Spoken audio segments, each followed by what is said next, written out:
दूसरे पार्ट में doctor Noel को बताता है कि अब प्लेयर 246 एकदम सही है। ये खबर मिलते ही नोयल डॉक्टर पर बंदूक तान देती है। डॉक्टर इसे याद दिलाता है कि तुमने मुझसे कहा था अगर मैं इसे बचाऊंगा तो तुम मेरी जान बख्श दोगी, पर नोयल इस पर कोई रहम नहीं दिखाती और इसे शूट कर बेरहमी से यहीं मार देती है और मास्क लगाकर यहाँ से निकल जाती है। इधर हम गेम हॉल को देखते हैं जिसमें एक एक कर सभी रेड टीम मेंबर्स को एंट्री दी जाती है और फिर सब ब्लू टीम मेंबर्स को तलाशना शुरू कर देते हैं। गिनहू भी डेहो की तलाश में लगा रहता है ताकि उसे सबक सिखाकर अपने साथियों की मौत का बदला ले सके, जबकि डेहो रेड टीम से छुपता छुपाता फिरता है। सोन न्यू को भी काफी सारे लोग फॉलो करते हैं क्योंकि वो इन्हें बताती है कि वो अपनी जादुई शक्तियों से बाहर जाने का रास्ता ढूंढ निकालेगी। हालांकि कुछ लोग इसकी शक्तियों पर यकीन नहीं करते, लेकिन जान बचाने के चक्कर में इसके पीछे पीछे चलते रहते हैं। बूढ़ा आदमी भी लॉक खोलकर रूम के अंदर आ जाता है और जब दूसरे रूम का लॉक खोलता है तो लॉक से चाबी मैच नहीं होती। तभी एक दूसरा प्लेयर आकर लॉक खोलकर बूढ़े आदमी के साथ अंदर चला जाता है। दूसरी तरफ ह्यूनजू भी बूढ़ी औरत और जुनही के साथ आगे बढ़ती है और जब अपनी चाबी से लॉक खुलती है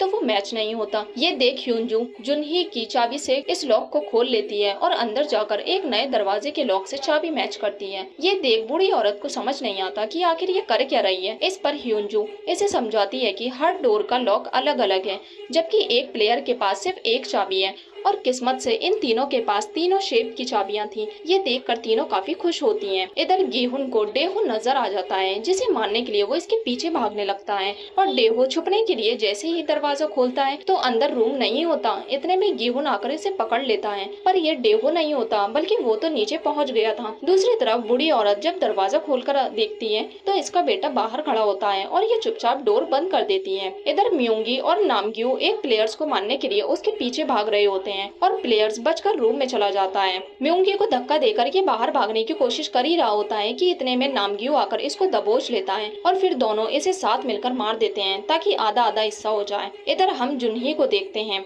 जो दो साथियों के साथ भाग रही होती है, पर तभी सीढ़ी पर चढ़ते वक्त इसका पैर मुड़ जाता है और ये सीढ़ियों से नीचे गिर पड़ती है। इतने में रेड टीम प्लेयर आकर इनमें से एक को मारने का फैसला करता है, पर म्योंगी किसी को भी शिकार बनने नहीं देती और इस अपोजिट प्लेयर की अच्छे से धुलाई करके इसे यहीं मौत की नींद सुला देती है। दूसरी तरफ बूढ़ा आदमी एक प्लेयर के साथ जैसे ही रूम में एंटर करता है, रेड टीम मेंबर इनके सामने आ जाती है और बूढ़ा आदमी अपने साथी को यहीं छोड़ भाग जाता है, जबकि वो मारा जाता है। इसके बाद ये बूढ़ा आदमी इस प्लेयर की चाबी लेकर यहाँ से निकल पड़ता है। दूसरी तरफ नामग्यू और म्योंगी एक और प्लेयर को मारकर अपना अपना टास्क कंप्लीट करते हैं और अनाउंसमेंट से जुनही को भी म्योंगी के जीतने की खबर मिल जाती है। म्योंगी अब जुनही को ढूंढने लगता है और नामग्यू इसे समझाता है कि अगर हम और ज्यादा लोगों को मारेंगे तो हमारा कंपटीशन कम हो जाएगा और प्राइस बढ़ जाएगा। इधर डेहो को मारने के लिए एक प्लेयर इसके पीछे पड़ जाता है और इस बीच इसके पैर पर वार कर इसे जख्मी कर देता है, लेकिन जान लेने से पहले डेहो इसे ही मार देता है और चाकू लेकर यहाँ से निकल पड़ता है। इधर जुनही और दो साथी रूम में आ जाती हैं और तभी जुनही को लीवर पेन होने लगता है। ये देख बूढ़ी औरत इसकी यहीं डिलीवरी करती है। योंगसिक भी अपना टास्क पूरा करने के लिए एक रूम में जाता है जहां अपोजिट प्लेयर इससे अपनी जान की भीख मांगता है, इसलिए योंगसिक इसे मारने में काफी घबराता है।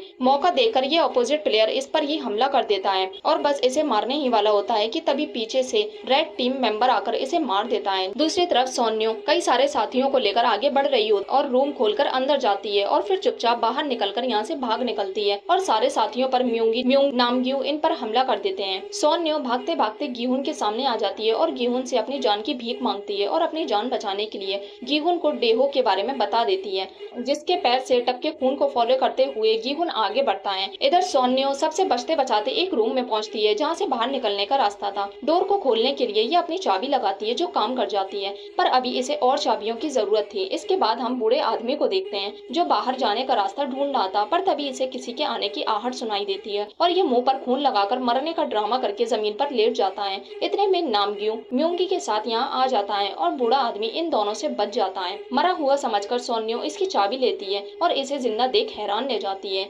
इसके बाद दोनों एग्जिट डोर की तरफ जाते हैं।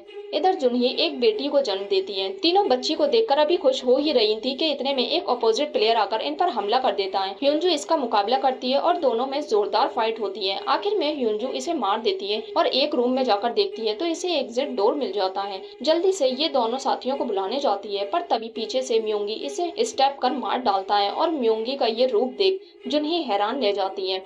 इधर सोन्यो बूढ़े आदमी को लेकर एग्जिट रूम में आ जाती है और बूढ़े आदमी के 2 चाबी लगाने के बाद भी दरवाजा नहीं खुलता क्योंकि एक चाबी कम थी। पर तभी सोन्यो तीसरी चाबी लगाकर डोर ओपन कर देती है, पर बूढ़ा आदमी एक चाबी निकालकर इसे बाहर छोड़ खुद अंदर चला जाता है। दूसरी तरफ गीहुन डेहो को ढूंढ निकालता है और दोनों में लड़ाई होने लगती है। मिन्सू ने नामग्यो के लॉकेट से ड्रग की गोली ले ली थी, इसलिए ये नशे में नामग्यो को मारने के लिए फिरता रहता है और सियोन्यो के पास पहुंच जाता है। सियोन्यो में इसे नामग्यो दिखाई देता है, इसलिए सोन्यो को मार देता है। इधर बूढ़ी औरत जुनही को लेकर एग्जिट डोर के पास जा जाती है, जबकि गीहुन अब भी डेहो के साथ झगड़ रहा होता है। योंगसुक ने अभी तक किसी को नहीं मारा था, इसलिए ये जुनही को मारने आगे बढ़ता है, पर इसकी माँ इसे रोक लेती है और कहती है कि तुम जुनही को मत मारो, इसके बदले तुम मुझे मार दो ताकि तुम जीत जाओ। इधर गीहुन डेहो का गला दबाकर उसे मौत की नींद सुला देता है। योंगसुक अपनी माँ को मारने की बजाय जुनही की तरफ बढ़ता है, पर जुनही और इसके बच्चे को बचाने के लिए इसकी माँ इसे ही मार देती है और दोनों फिर बहुत रोते हैं। और इसी के साथ दूसरा एपिसोड यहीं खत्म हो जाता है।